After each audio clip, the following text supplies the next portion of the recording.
50 দিনের মধ্যে ইউক্রেনের সাথে যুদ্ধবিরতি চুক্তি না করলে রাশিয়ার উপর কঠোর শুল্ক আরোপের হুঁশিয়ারি দিয়েছেন মার্কিন প্রেসিডেন্ট ডোনাল্ড ট্রাম্প। সোমবার ওভাল অফিসে পশ্চিমা সামরিক জোট ন্যাটোর মহাসচিবের সাথে বৈঠকে একথা জানান তিনি। সেই সাথে ইউক্রেনে বিপুল অর্থের অস্ত্র পাঠানোর প্রতিশ্রুতিও দেন ট্রাম্প। তিনি আরও জানান, যেসব দেশ মস্কোর রপ্তানি করা পণ্য কিনবে তারাও পড়তে পারে নিষেধাজ্ঞায়। সঠিক মাত্রার কার্বন কম্বিনেশন বৃদ্ধি করে পাইপের ডাক্টিলিটি ও হেভি লোড নেয়ার ক্ষমতা। Falcon MS pipe. দ্বিতীয়বার মসনদে বসেই ইউরোপীয় নেতাদের মাথা ব্যথার কারণ হন ডোনাল্ড ট্রাম্প।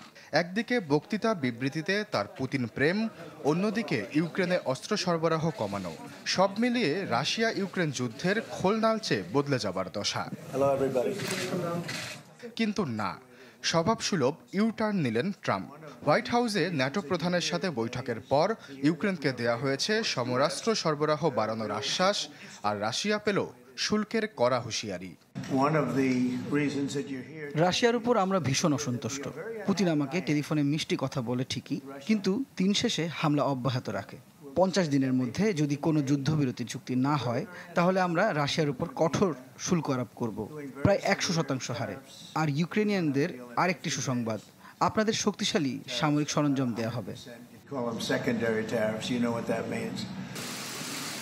এর পাশাপাশি নিষেধাজ্ঞার হুমকিও দেন মার্কিন প্রেসিডেন্ট, যার অর্থ যেসব দেশ রাশিয়ার কাছ থেকে তেল কিনবে নিষেধাজ্ঞার আওতায় পড়বেন তারাও। এই নিষেধাজ্ঞা কার্যকর হলে সবচেয়ে বড় বিপদে পড়বে রুশ তেলের মূল খরিদ্দার চীন ও ভারত। বিশ্লেষকরা বলছেন, পুতিনকে ভুল বুঝেছিলেন ট্রাম্প, আর রুশ প্রেসিডেন্টও বাকপটুতায় কার্যত বোকা বানিয়েছিলেন মার্কিন প্রেসিডেন্টকে। হয়তো প্রেসিডেন্ট ট্রাম্প এতদিনে বুঝতে পেরেছেন যে পুতিন তাকে নিয়ে পুতুলের মতো খেলছে। যুদ্ধবিরতি নিয়ে পুতিনের কোনো আগ্রহ নেই, কিন্তু ট্রাম্পকে ঠিকই এমনভাবে ব্রেন ওয়াশ করেছিলেন যাতে তার মনে হয়েছিল রাশিয়া হয়তো যুদ্ধবিরতি চায়। এই সিদ্ধান্তে মিশ্র প্রতিক্রিয়া দুই দেশে।